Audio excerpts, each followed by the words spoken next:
pour ceux qui n'étaient pas venus, ceux qui n'étaient pas ici dès le début. Comme on dit, la répétition, c'est la mère des sciences. Parce qu'elles aussi ont besoin de comprendre.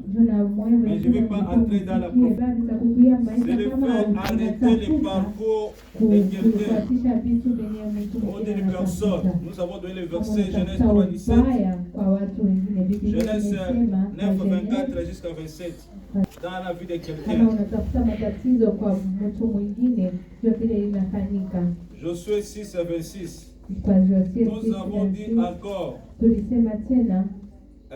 C'est une zone l'ombre, une période de ténèbres dans la vie de quelqu'un. Nous avons dit, Dieu peut maudire ta vie. Proverbe 3, 33. Et nous avons dit aussi 2 Samuel 12, 10. Satan aussi peut maudire ta vie. Nous avons vu Luc 13 de 11 à 16. Job 2 à 7. Et on dit que l'homme de Dieu aussi peut maudire ta vie. Nous avons vu 2 Rois 5, 26 à 27. Et l'homme de Dieu a maudit aussi la vie des enfants. Les enfants étaient en train de les rire. Dans la rire, commençaient à rire, ils sont Tabiski. Regardez, l'homme de Dieu a été Tabiski. Alors le prophète a déclaré que puisse être maudit. Le lion est sorti dans la brousse pour manger les enfants. Et nous avons dit que la parole de l'homme de Dieu, c'est très puissant. Car Dieu exécute la parole de ses serviteurs. Et il met ça en pratique. Nous avons dit aussi que les parents aussi peuvent te maudire. Genèse, Deutéronome 27 et 16. Genèse 27, 29 à 40. Et nous avons dit que tout homme aussi peut te maudire. La malédiction, ce n'est pas bien dans la vie. Parce que c'était comme un sac de ciment dans nos vies, qui empêche nous pour qu'on puisse aller en avant. La malédiction, ce n'est pas bien. Ça va amener nos vies à la chute. Deuxième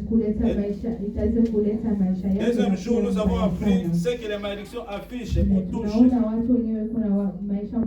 La malédiction touche les santé. Nous avons un exemple des femmes courbées. Pendant 18 ans, elle venait à l'église à Luc 13, 11 à 16. Mais elle était touchée d'une maladie. Il mettait aussi des offrandes. Et beaucoup des enfants de Dieu aussi sont courbés. Ils viennent dans l'église, ils mettent leurs offrandes. Ils dansent aussi. Mais en réalité, leurs vies sont courbées. Parce qu'ils sont maudits. Et nous avons dit aussi, la malédiction touche aussi les finances. Pour les matériels, les commerces. Deutéronome 28, 29. Là-bas, la Bible nous a dit que bien celui qui obéit à l'Éternel, l'Éternel va faire de grandes choses à sa vie. Mais celui qui n'obéit pas à la voix de l'Éternel, même son finance, son travail, son commerce sera détruit. Nous avons vu aussi la malédiction touche aussi les familles, les foyers, des relations. Beaucoup de gens sont séparés avec leurs maris. C'est à cause seulement des malédictions, parce qu'il y a des réclamations. À des fois dans votre famille, on vous a réclamé que vous ne pouvez pas être ensemble avec une femme ou avec un homme. Vous ne pouvez pas être même maison. Hier, j'ai écouté Berger donner les témoignages ici. Dans leur quartier, il y avait une femme qui avait marié un papa qui habitait aussi de l'entour. Quand il a écouté, il a dit, mais qui a dit que ces femmes puissent se marier. Cela veut dire que c'est eux qui tenaient toutes choses de la vie de la femme. Ils ont déjà déclaré qu'il ne peut pas se marier. Mais quand elle est mariée, elle a pris son mari pour être ensemble avec elle. Ils étaient surpris. Cela veut dire que le combat a commencé le jour-là. Amen. C'est pour cela, quand même Dieu nous bénit, quand Dieu fait de grandes choses dans nos vies, oui, pour nous c'est la victoire, pour nous c'est le succès, c'est la réussite.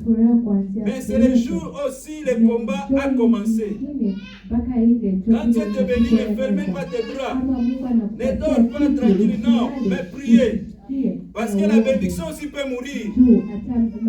La Bible déclare que Élie a béni une femme avec l'enfant. Et l'enfant c'est la bénédiction. Mais la bénédiction là, après quelque temps, était mort. C'est pour cela, nous on ne peut pas fermer nos bras. Il faut qu'on prie pour les malédictions pour que ça ne puisse pas mourir. Il faut qu'on puisse prier pour la malédiction pour que ça puisse continuer. Amen. Même si tu te fatigues, les esprits ne se fatiguent pas. Pendant que nous fatiguons, elles travaillent. Mais fais l'effort même dans tes fatigues. Priez l'Éternel. Et l'Éternel va agir puissamment dans ta vie. Amen. Ne dis pas que je suis fatigué, Dieu me comprend. Comprends-moi, Dieu, je suis fatigué. Non. Les esprits ne vont pas te comprendre. Pour que tu puisses être puissant, il faut que tu puisses prier. Et nous avons vu, la malédiction va pas toucher aussi l'église. Beaucoup des églises sont détruites à cause des malédictions. Cela veut dire que les serviteurs ne marchaient pas très bien, ou les enfants de Dieu ne marchaient pas très bien. Ça touchait l'église. Et l'église a été détruite. Nous avons vu aussi, la malédiction peut toucher aussi les pays. Ésaïe 24 jusqu'à 11. La malédiction peut toucher aussi les pays. Si nos autorités ne marchent pas très bien pour les enfants de Dieu. Aujourd'hui, même les cimetières, nous avons parlé ça hier, même les cimetières sont profanés. L'endroit qu'on mettait les gens, qu'on disait c'est l'air dernier des mers.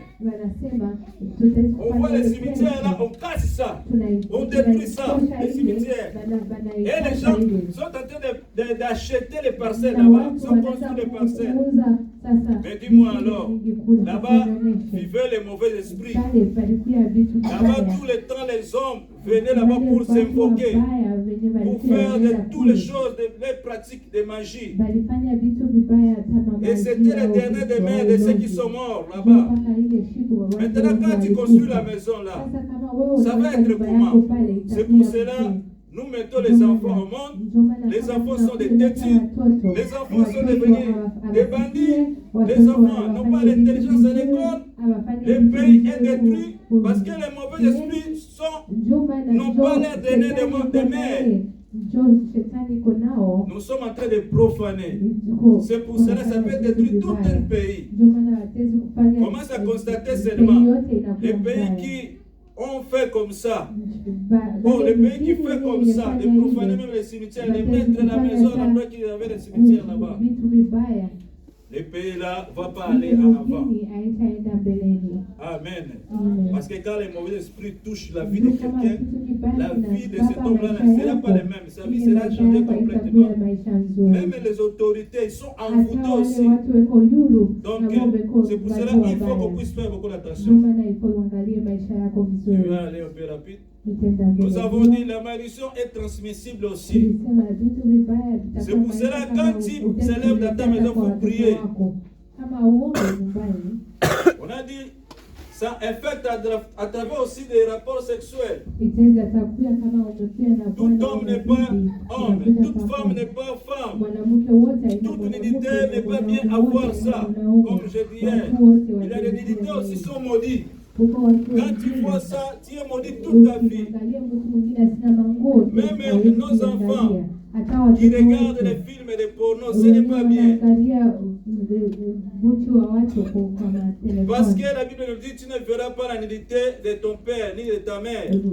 Mais là, il n'y a pas d'obsession. Même la nudité des parents sont là. La nudité des enfants sont là. Et ce qu'il fait, c'est ça, ces choses-là, ce sont des gens de ténèbres. Il sait les choses qu'il fait.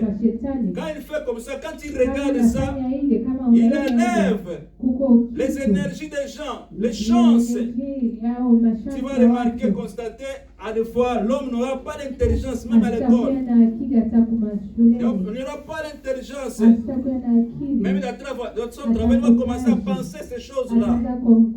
Et il envoie beaucoup de gens faire la prostitution. Beaucoup de gens sont devenus ascètes, sont devenus parce qu'ils ont regardé seulement. C'est pour cela, ce n'est pas bien. Même si tu écoutes, oh là, publier un enfant de Dieu, ne regarde pas. Parce que ce sont des malédictions. Elle-même, lui-même, il sait les choses qu'il a fait. À travers de le voir comme ça, il est en train d'attirer la chance. Et pour lui, sa vie va monter. Et pour ceux-là qui ont regardé ça, ils sont maudits. C'est pour cela qu'il faut faire beaucoup d'attention. Ne restez pas là, arrive. Ah, j'ai vu, il était complètement.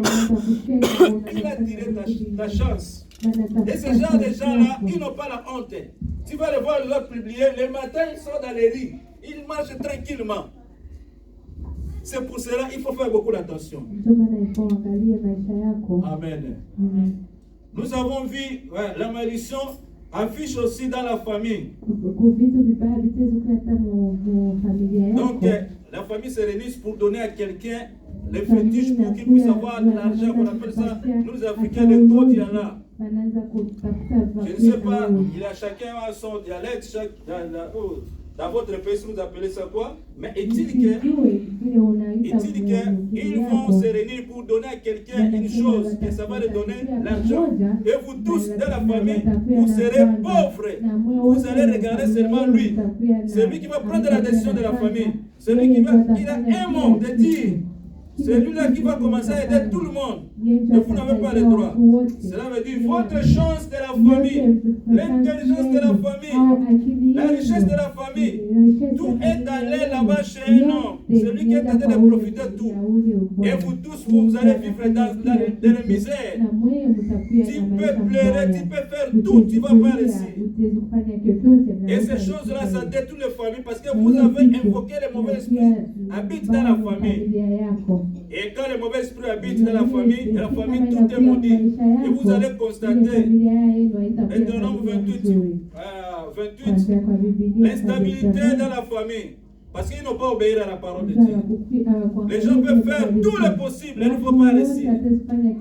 Les gens peuvent avoir l'argent, ils n'auront pas même la vision de faire quelque chose. Parce que la famille ou la famille est maudite. Il vit sous la malédiction.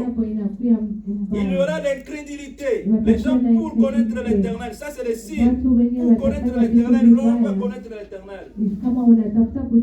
Il y aura des misères dans la famille. Pour les gens puissent sortir là-bas, il faut prier l'éternel. Si tu ne pries pas pour toi, ça sera très difficile. Parce que vous tous, vous vivez sous la malédiction. Donc, la famille sera détruite. Il y aura la pauvreté dans la famille. Il n'y aura pas de succès. Il n'y aura pas de production dans la famille. Quand tu crois que tu as une bonne idée de faire, ce n'est pas une bonne idée, c'est une mauvaise idée. Tu vas tomber toujours dans un rêve.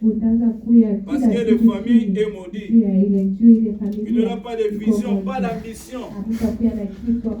Même tu n'as pas l'ambition de faire quelque chose. Tu peux recevoir autant, mais tu ne vas faire rien. C'est pour cela que vous allez voir, le monde dit que la vie appartient aux courageux. Mais tu remarques qu'un homme, à des fois, il est courageux. Il fait tout pour sortir, mais il n'arrive pas à sortir. La vie appartient à Seigneur Jésus-Christ. Amen. Parce que tu peux dire que tu es courageux, mais si ce n'est pas Christ au milieu de toutes choses, tu ne peux pas réussir. Parce que des fois, ta famille est déjà réclamée, sont en train de réclamer toutes vos bénédictions. Quand tu essaies, comme la réclamation est là, comme les choses est là, est en train de réclamer que tu ne vas pas réussir. Dans la famille, il n'y aura pas de fois de mariage. Vous ne pouvez pas se marier. Tu peux contrôler dans votre famille qui a déjà marié. Contrôle toi-même dans votre famille. Qui a déjà marié, après donner la réponse. Qui n'a pas marié, après donner la réponse. Donc, tout ça, c'est le signe que la famille est réclamée quelque part. Et un enfant de Dieu, il ne peut pas se rester là-bas. Son famille ne marche pas très bien, ou sa vie ne marche pas très bien. Il trouve ça normal. Non. Si tu trouves ça normal, cela veut dire que tu es déjà envoûté. Parce que quelqu'un qui sa vie ne résiste pas, il faut qu'il puisse poser la question. Il y aura de l'esclavagisme, la limitation. Donc tu seras limité toute ta vie. On t'a mis déjà des fois un fil dans ton cou pour que tu ne puisses pas avancer. Donc tu as une limite. Tu peux avoir 1000, mais tu peux pas dépasser 1000. Quand tu arrives à 1000, à 1100, tout, un problème va apparaître, tu vas tomber. Donc, tu as des limites, tu ne peux pas dépasser les limites. Tout ça, c'est des signes. Amen. Amen. C'est pour cela, nous les enfants de Dieu, il faut qu'on puisse faire beaucoup d'attention pour que la malédiction ne puisse pas faire de grandes choses dans nos vies. On a dit encore, la malédiction touche, à des fois tu as touché quelque chose qui était maudite par les cérémonies. Donc allez dans les cimetières pour aller invoquer les morts. Aller dans les cimetières pour commencer à parler ou avec ton père ou ta mère qui est déjà mort depuis longtemps. Ou parler à un mort, la Bible nous dit. Tu vas regarder ça, Deutéronome 11-28. Là, tu vas regarder, tu es tenté de nous interdire. On ne doit pas parler à un mort. Deutéronome 18, 10, 11 à 13. Deutéronome 18, 10 à 11 à 13. La Bible dit. On ne peut pas parler avec un mort, on ne peut pas visiter même celle-là qui dit la chance que non, montre-moi tes mains, tes paumes de main pour qu'elle puisse dire ton avenir. La Bible est en train de nous interdire ça. Mais comme le diable est malin, il a mis ça même dans les télévisions. Il a déjà pu t'appeler pour te dire, non, on voit que tu as des problèmes, on va dire de toi, des choses qui se passent dans ta vie, à travers des fois les téléphones. Mais si tu es un fils de Dieu, tu vas retourner aussi à la parole de Dieu, je ne peux pas faire ça. Amen. Parce que c'est une mauvaise chose. Oh non, papa, après que tu aies donné nous seulement la force. Et nous sommes restés pour qu'on puisse bien travailler. Là, on ne peut pas faire ça dans les cimetières. Si on part dans les cimetières, quand on enterre quelqu'un, on va louer seulement l'Éternel. C'est toi qui nous as donné, c'est toi qui as pris. Que ton nom soit béni. On va louer l'Éternel. Seulement, c'est fini. Mais on ne peut pas dire que donnez-nous la force, allez toucher celle-là qui t'a fait comme ça, suivez-les, détruisez-les, allez les gilettes à l'intérieur, parce qu'il y a les autres mains comme ça, des couteaux à l'intérieur, allez tuer. Ok, si tu fais ça, ce n'est pas ton frère, c'est le mauvais esprit. Ils ont arrêté seulement ta parole. Il faut commencer à utiliser ça, parce que la parole c'est une puissance. Il faut utiliser ces paroles-là. Et ils vont suivre, ils vont exterminer une fois la famille. C'est pour cela qu'il faut qu'on puisse faire beaucoup d'attention dans nos vies. Parce que l'autre fois, j'ai donné un témoignage ici. Il avait le mari de ma tante maternelle. Il disait aussi, si vous vendez cette parcelle, parce que c'était une bonne place. Si vous vendez cette parcelle, je vais commencer à vous suivre. Je vais tuer le même pasteur, c'est lui qui va vendre ça. Et tous seront exterminés. Et les jours, ces enfants ont eu l'ambition de vendre ça. Ils ont commencé à écouter la voix derrière la maison. Celui qui va commencer à vendre ces parcelles, il va mourir. Il va mourir. Il va mourir. C'est vrai, je vous dis. Il va mourir. Mais ce n'était pas lui, mais ce sont des mauvais esprits qui ont pris la parole là. Ils ont mis ça en acte. Amen. C'est ça ce que nous avons parlé hier, non? C'était comme ça, non? Ok. Donc, c'est pour cela qu'il faut faire beaucoup d'attention dans nos vies. Si on ne fait pas attention dans nos vies, on sera totalement écrasé. On sera totalement écrasé. C'est pour cela qu'il faut faire beaucoup d'attention.